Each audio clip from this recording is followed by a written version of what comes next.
Good morning. Thank each of you for joining us this morning at this wonderful occasion here in Madrid at the Senate of Spain. We are so honored, Mr. President, for your leadership. Speaker Ryan and his team have done a remarkable job in assembling this great forum. We have around 35 expert presenters that we'll hear from over the course of the next 2 days. And I want to say a special thank you to them, and because they recognize the strategic role that each of you play in your parliaments. You are the policymakers. You are the ones who write the legislation. You're the ones who prioritize funding in your governments. And as such, it's critical that you have access to the most to-date information relative to technologies that are transformational, that are evolving on a daily basis. And so we appreciate the fact that they've come to support you. We have no other agenda. We have no products to sell, but we have a great heart and interest to support your leadership because you play such an important role for the freedom of the world. I'm as well grateful, and I'll introduce him in a few minutes, but Speaker Romualdez, who is joining us from the Philippines. I'm very grateful for the leadership that he played as well at our forum here last January. So, Mr. Speaker, thank you again. We much appreciate you because this assembly would not happen without you and your team. And for that, we're extremely grateful. The floor is yours.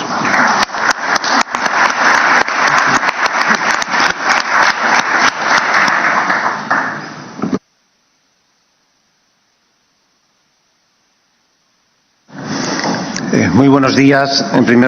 Thank you so much.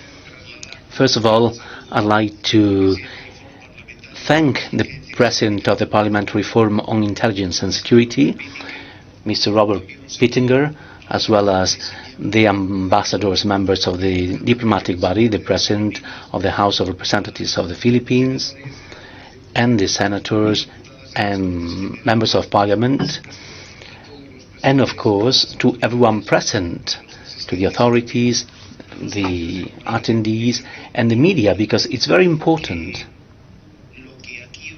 that what we say here today and what we debate here today goes beyond these walls, so that we can have a clear, loud voice in every corner. So please be welcome once again to the Spanish Senate. For us, it's very important to welcome this international forum with such a great prestige in our home.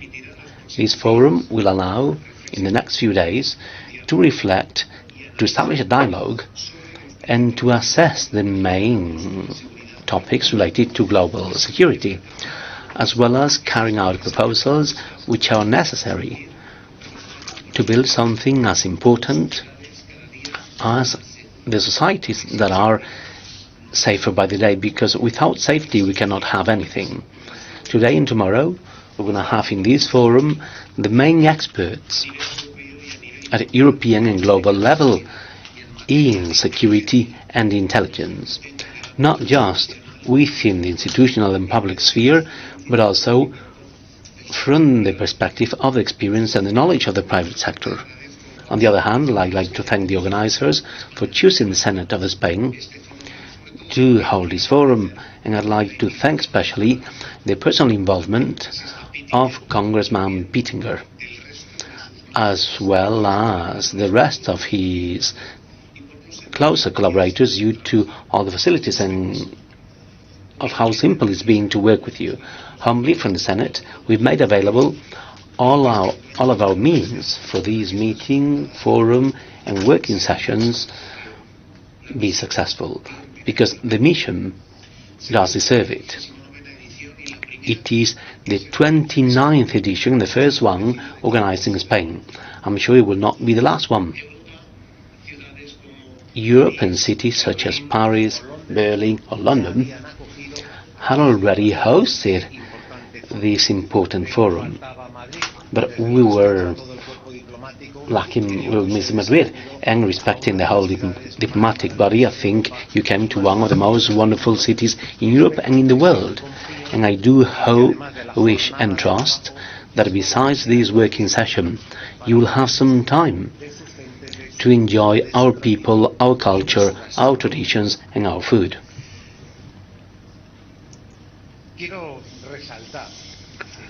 I'd like to highlight that Spain is a key country in global security for different reasons.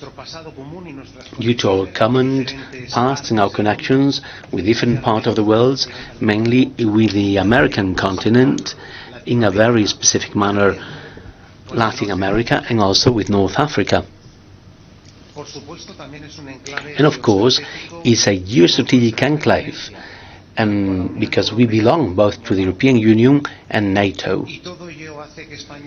And all that means that Spain is a relevant state in the architecture of international security. Spain is a committed partner at the avant-garde in intelligence and security.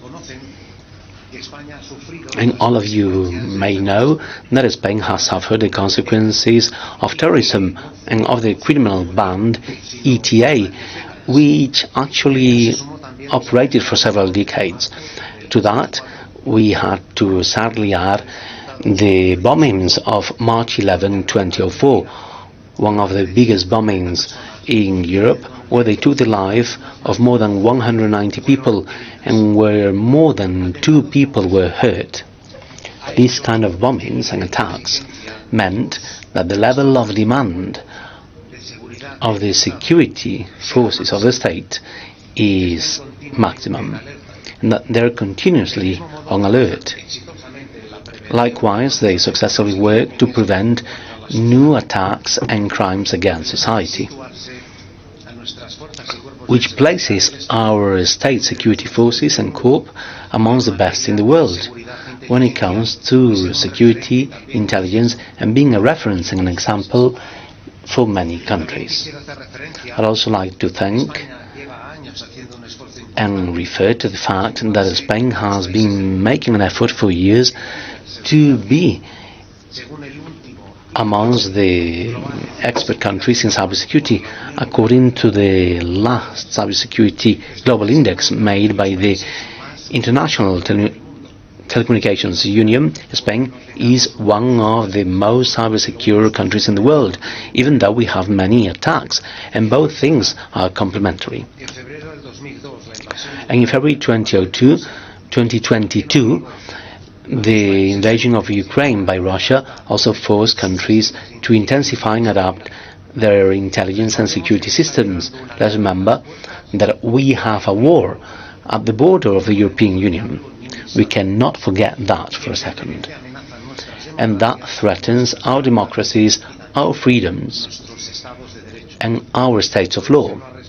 Russia has not respected national sovereignty or the borders of a European country, like Ukraine.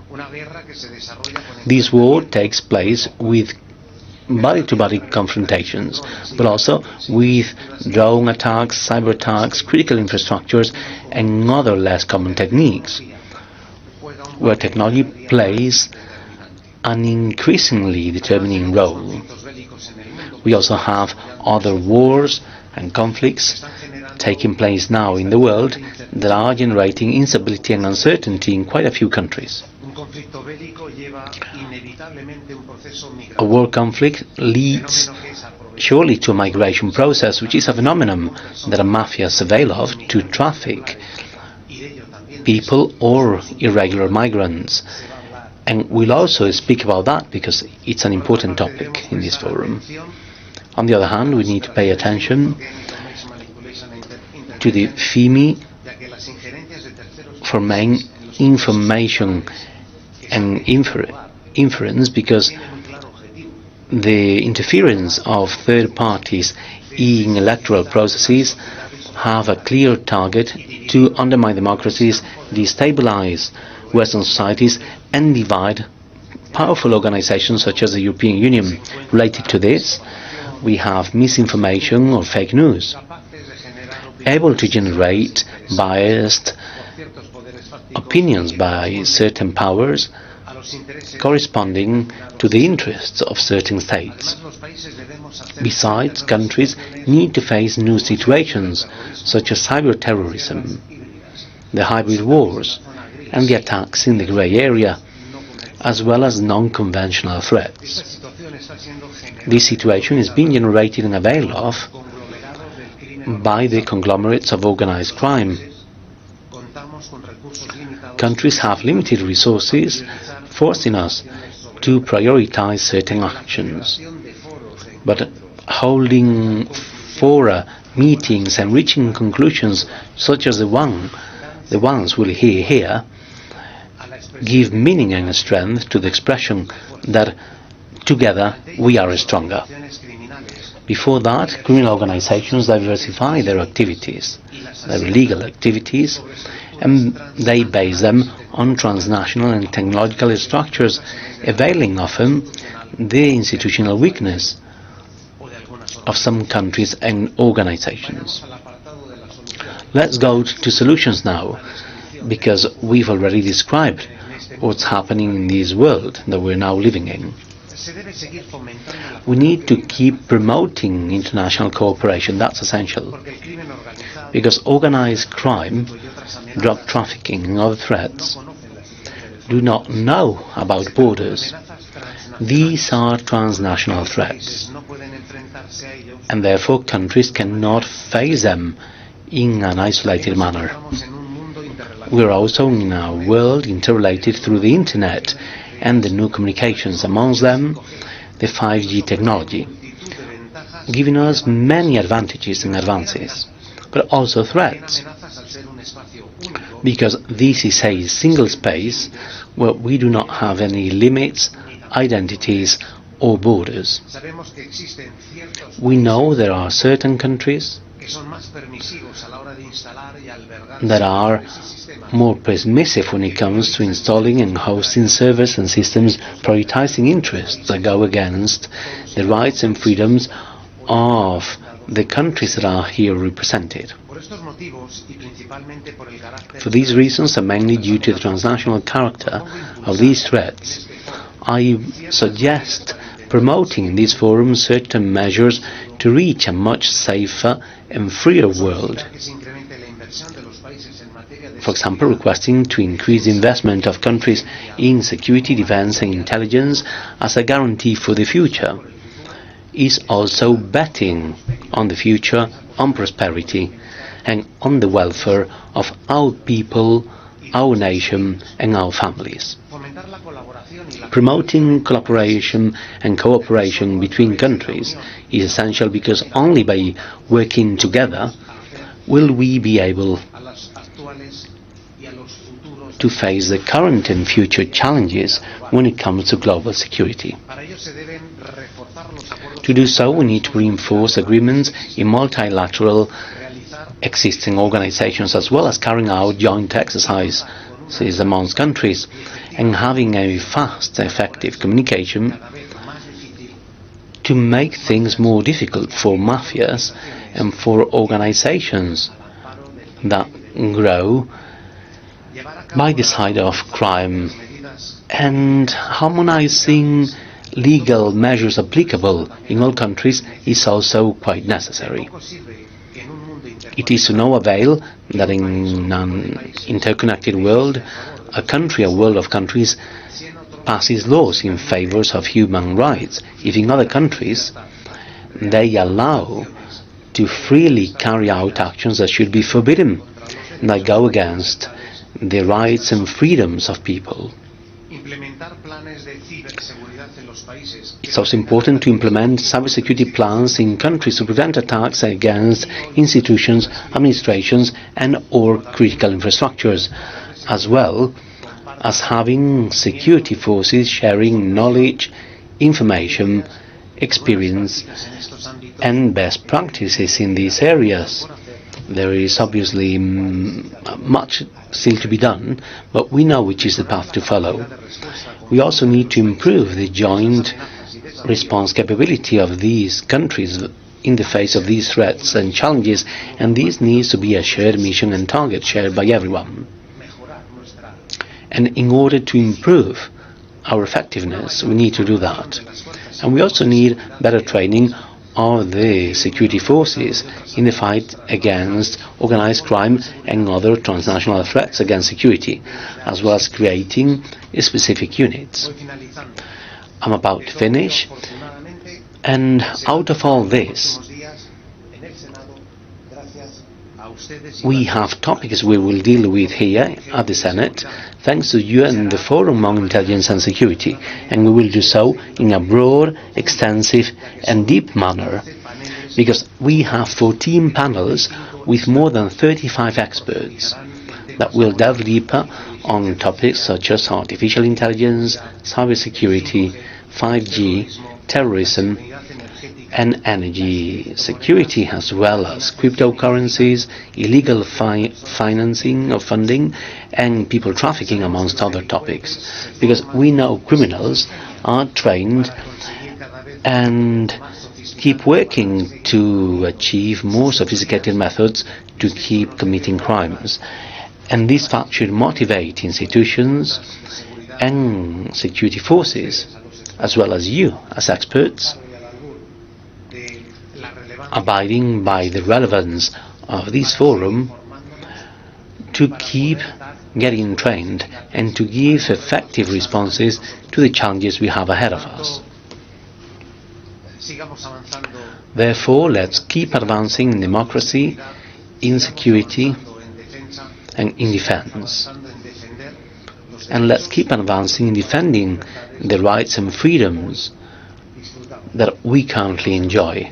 And let's not forget that what we now enjoy, all these rights and freedoms, are here thanks to the sacrifice of the generations that were here before we were.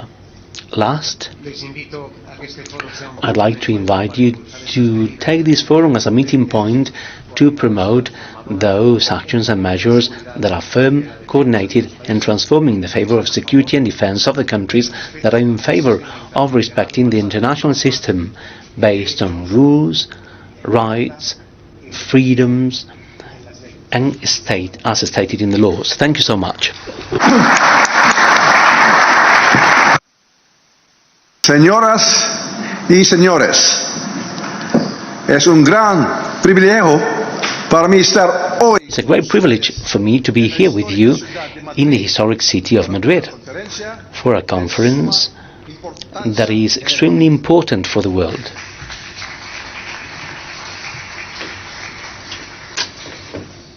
At the time of seismic shifts in geopolitics, technology, and regional security, this forum serves as a critical platform for parliamentarians and experts to share insights, forge cooperation, and reaffirm our shared responsibility to uphold international stability and peace. Earlier this year, the Philippines had the distinct honor of hosting the 28th Parliamentary Intelligence Security Forum in Manila. That dialogue focused on three key pillars of our collective security. First, the primacy of international law in peacefully resolving territorial disputes. Second, the need to strengthen global supply chains, particularly for critical resources like lithium batteries, to safeguard economic resilience. And third, the urgent imperative to regulate emerging technologies and protect them from exploitation by malign actors. The Manila Forum reaffirmed a simple but powerful truth, that global challenges require global responses, and that parliamentarians must stand at the forefront of shaping resilient, rules-based and cooperative solutions. As we gather today for the 29th PISF, I bring with me the unwavering commitment of the Philippine House of Representatives to these principles. we are fully engaged in the collective pursuit of frameworks that strengthen intelligence collaboration, promote transparency and trust, and advance the cause of peace and security across all borders. Let me be clear. The Philippines remains steadfast in protecting our rights and entitlements in the West Philippine Sea by upholding international law, particularly the 1982 UNCLOS and the 2016 South China Sea Arbitral Award. We categorically reject attempts to undermine our sovereignty, sovereign rights, and jurisdiction through coercion or disinformation. Our approach is anchored on legal clarity, diplomatic dialogue, leveraging partnerships, and the peaceful settlement of all disputes. Ladies and gentlemen, we serve not only as lawmakers, but as standard bearers of the democratic rule of law. In an age when misinformation, cyber attacks, and the technological disruption threaten the very fabric of our societies, the need for vigilance and unity among democracies has never been greater. The threats we face today are multidimensional, ranging from illicit cross-border networks and hybrid warfare to the weaponization of artificial intelligence and cryptocurrencies. These threats test the agility of our institutions, the resilience of our economies, and the wisdom of policy making. The 45th General Assembly of the ASEAN Interparliamentary Assembly held last October in Vientiane, our Philippine delegation spearheaded a resolution calling for a greater collaboration among ASEAN member states in mainstreaming artificial intelligence aligned with the ASEAN Digital Master Plan. This resolution, now adopted, urges national strategies for responsible AI development and the sharing of knowledge across our region. It is a regional blueprint for digital peace and innovation. Fora, like the PISF, allow us to expand these initiatives globally. Here we are not merely exchanging intelligence, we are building solidarity, mutual understanding, and the legislative muscle to defend freedom and prosperity in this rapidly shifting world. On behalf of the House of Representatives of the Philippines, I extend our sincerest gratitude to Honorable Senate President Pedro Roland and the Spanish Senate for hosting this milestone gathering. And to Chair Robert Pittenger, I offer our deep appreciation for your enduring leadership in bringing together the world's legislative vanguards in pursuit of a safer, more secure global community. Let us move forward, united in purpose, resolute in action, and inspired by our common vision of peace, stability, and global cooperation. Muchas gracias, thank you, and mabuhay.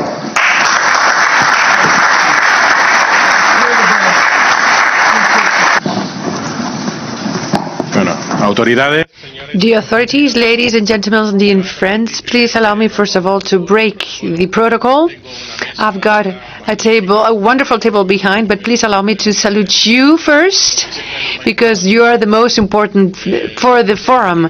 It's always in the other side what's the most important, the people that have taken the time to come from very far away, many of you, and you've been so kind enough to come to Madrid and to support and to share your thoughts, ideas, reflections, doubts, and concerns. So first, I'd like to thank you all for the effort you've done to come to this forum.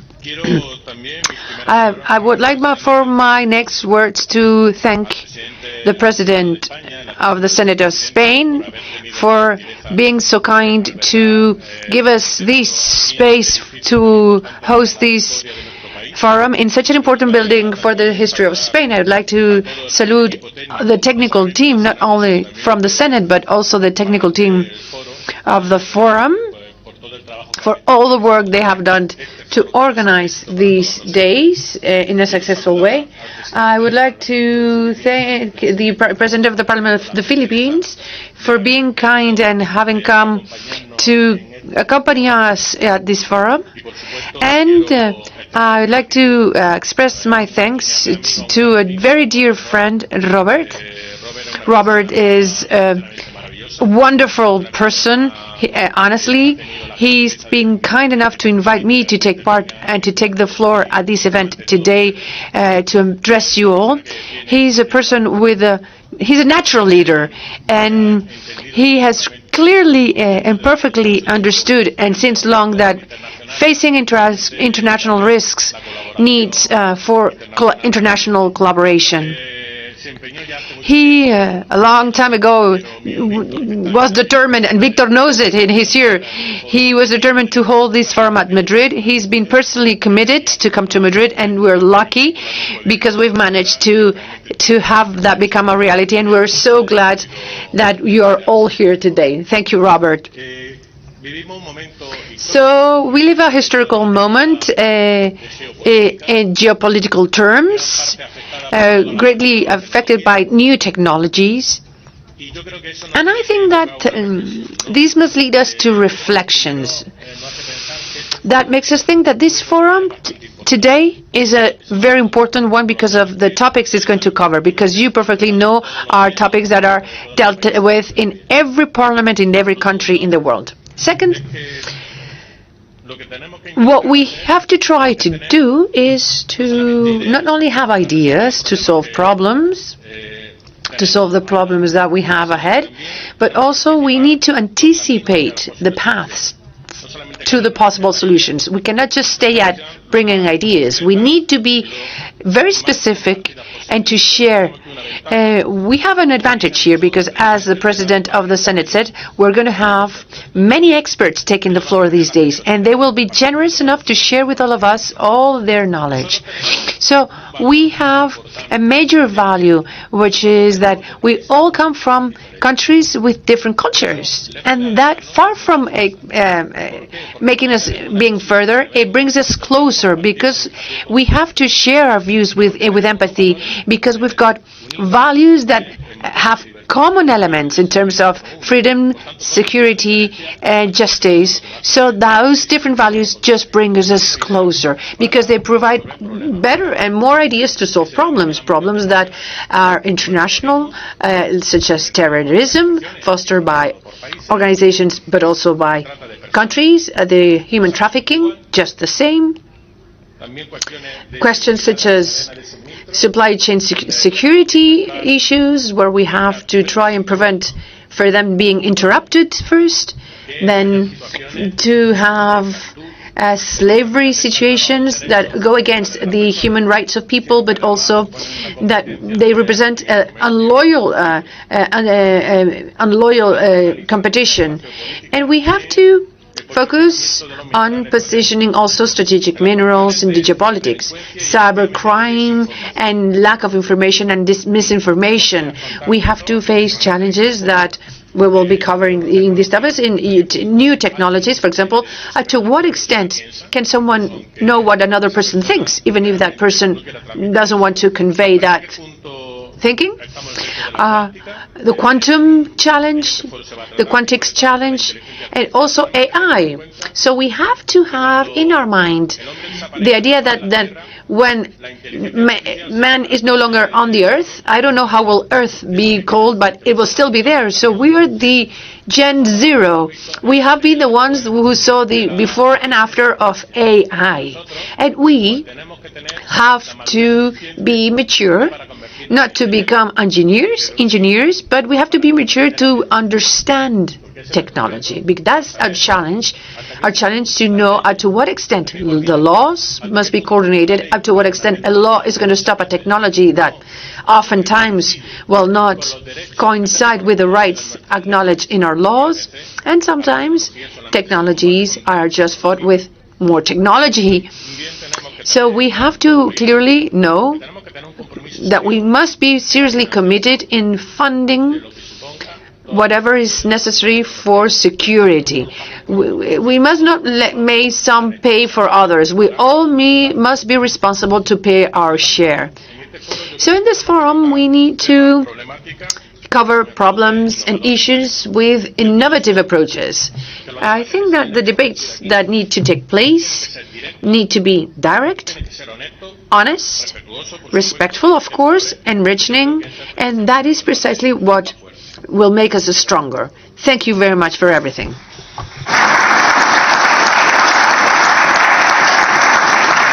Now to introduce to you through video a very important message from Matt Pottinger. Matt was the Deputy National Security Advisor in the first Trump administration.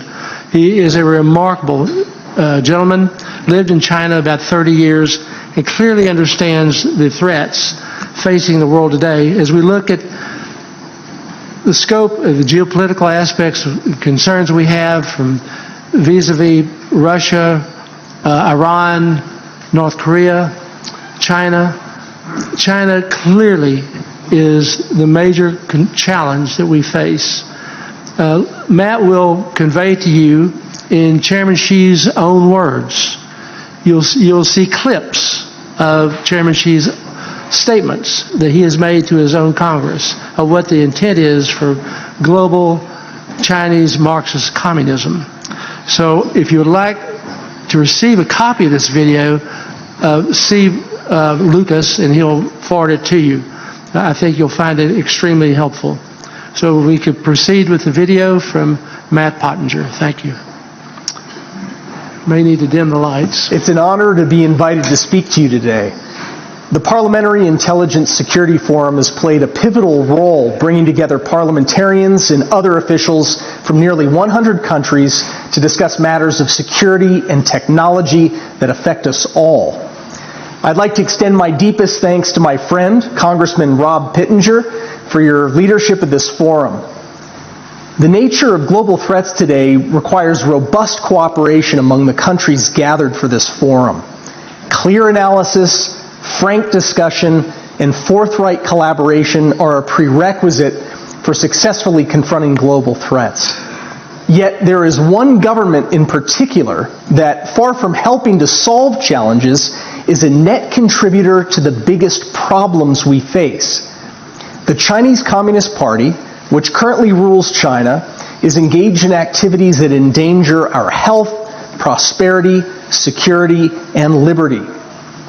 Beijing undermined our health with its reckless cover-up of the COVID outbreak in Wuhan in late 2019, seeding a global pandemic that has killed millions. And it threatens even worse to come through its biological warfare programs, which violate its treaty commitments to all nations. Beijing further undermines our health as the single greatest source of greenhouse gases in our atmosphere and of pollution in our oceans. Beijing weakened our prosperity through its state-sponsored theft of intellectual property and its official subsidies, protectionism, and dumping practices which punish innovation and competition by law-abiding nations and entrepreneurs. Beijing stripped away our security by backing rogue dictators in Russia, Iran, Venezuela, and North Korea. Xi Jinping signed a no-limits pact with Vladimir Putin on the eve of Russia's re-invasion of Ukraine in 2022, helping cause the largest war in Europe since World War II. Even now, Beijing spends more money on pro-Russian propaganda worldwide than even Russia itself spends. And Beijing is threatening to wage a war over Taiwan that would devastate the global economy and trigger a possible third world war. Beijing threatens our liberty through its coercive, corrupt, and covert lending activities in the global south, and through its multi-billion-dollar propaganda and influence activities. Through Through its debt diplomacy and loan sharking, Beijing seeks to co-opt our elites. Through its control and manipulation of social media platforms, such as TikTok and WeChat, Beijing influences ordinary people by the hundreds of millions. For too long, too many of us around the world have indulged the wishful view that if we opened our markets to China, transferred more of our technology, invested greater sums of money, and trained more Chinese technocrats, government officials, and scientists and military officers, we might finally persuade China's leaders to see the world how we do. We told ourselves that a policy of engagement at any cost would result sooner or later in the liberalization of China's economy, society, and perhaps even its politics. These assumptions were reasonable to make a quarter century ago when the Soviet Union had recently collapsed and democracy was spreading around the globe. But Chinese leaders, we now know, have shown tremendous determination to avoid the fate of the Soviet Union, less by emulating democracies than by exploiting, outmaneuvering, and undermining them. Beijing has been waging a silent Cold War against democracies when we thought such thinking had ended at the close of the 20th century. For some people, it's hard even now to let go of the myths that we've held about China's rulers and their intentions. Sometimes it helps to listen to China's leaders in their own words. Myth number one is that the Chinese Communist Party is communist in name only. 我志愿加入中国共产党。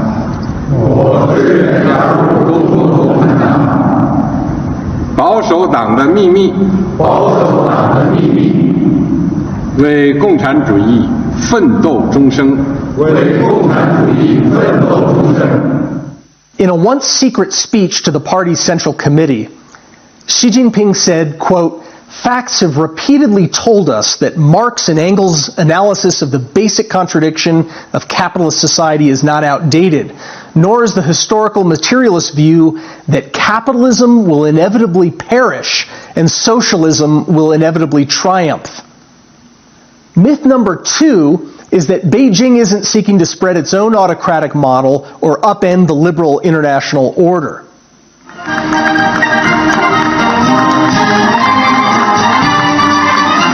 同志们，今天我们纪念马克思，是为了向人类历史上最伟大的思想家致敬。马克思主义不是书斋里的学问，而是为了改变人民历史命运而创立的。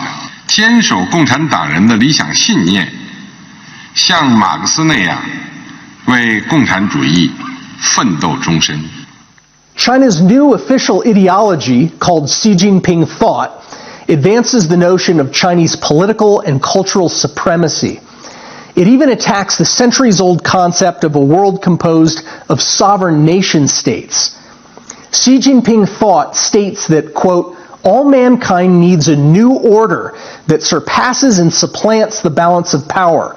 A new world order is under construction now that will surpass and supplant the Westphalian system." Toward this end, Beijing is promoting the idea that single-party autocracy is superior to democracy, not just in China, but around the world. As Dutch and American news reporters recently discovered, the Chinese Communist Party has set up a leadership school in Tanzania to indoctrinate African officials in the idea that the ruling party should sit above the government and the courts, and that fierce discipline within the party can ensure adherence to party ideology. In other words, the Chinese Communist Party is exporting its autocratic model, even as that model is showing serious signs of failure inside China itself. Myth number three is that Beijing isn't pursuing a zero-sum competition with democracies or a new Cold War. According to an official textbook on Xi Jinping Thought, quote, "Xi Jinping has emphasized that our state's ideology and social system are fundamentally incompatible with the West. Xi has said this determines that our struggle and contest with Western countries is irreconcilable. So it will inevitably be long, complicated, and sometimes even very sharp." By very sharp, Xi appears to be referring to war. The official textbook on Xi Jinping thought defines the waging of war as perfectly compatible with China's policy of allegedly peaceful development. Quote, to use war as a means to protect our core national interests is not in contradiction with the path of peaceful development. Moreover, it is a manifestation of the Marxist view of warfare. 中国人民也绝不允许任何外来势力欺负、压迫、奴役我们。谁妄想这样干，必将在14多亿中国人民用血肉铸成的钢铁长城面前碰得头破血流。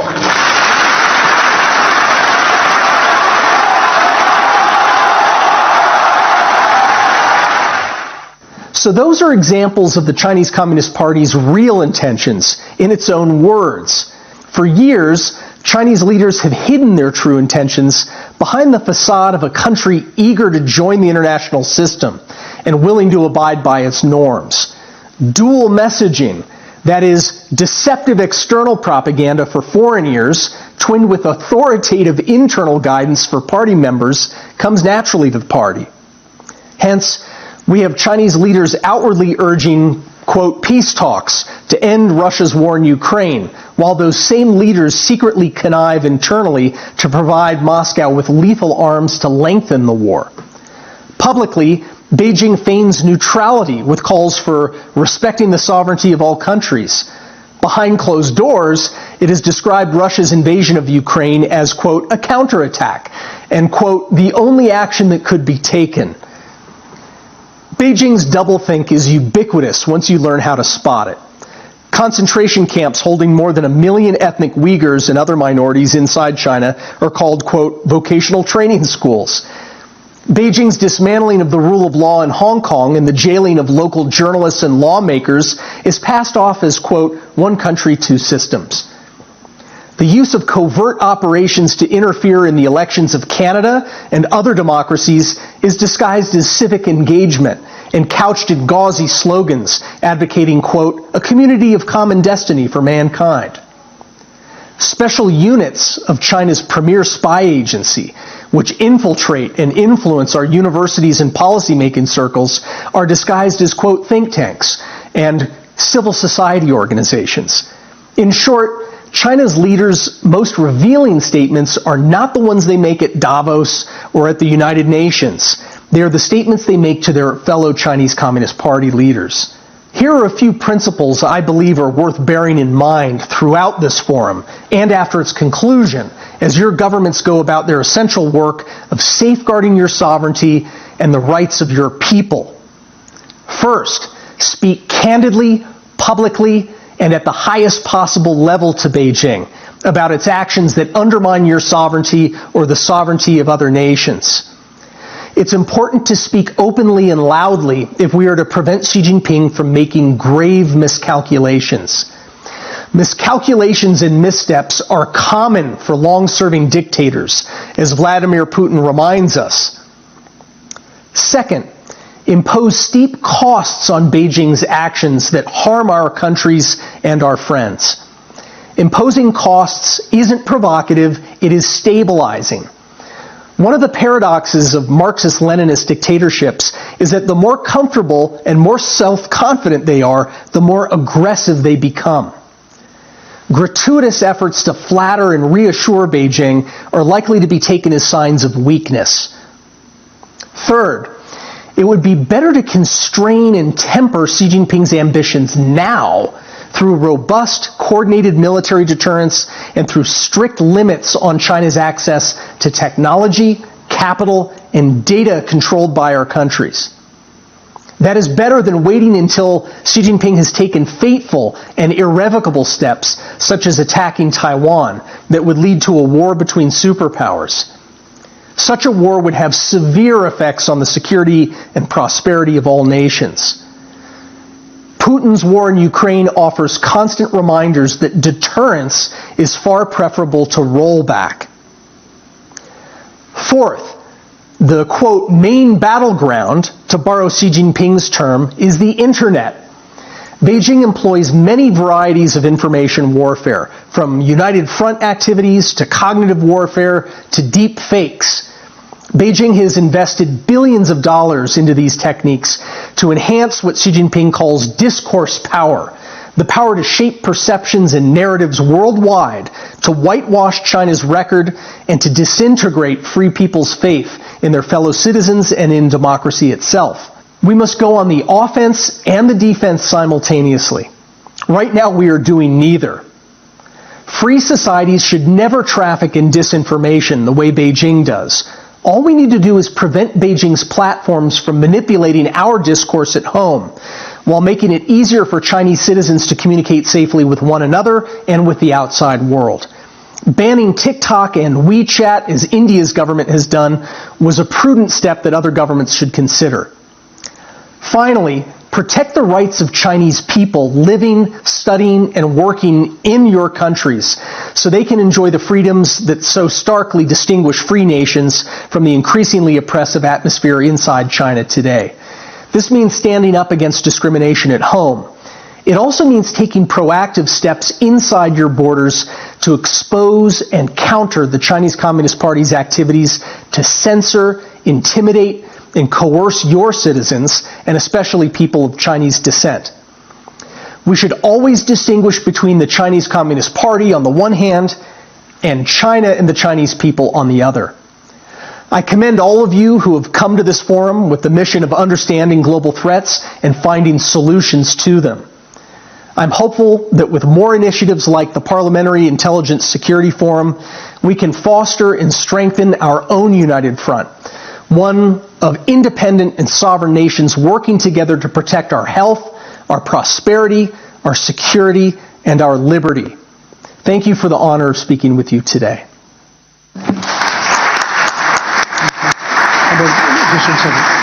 Thank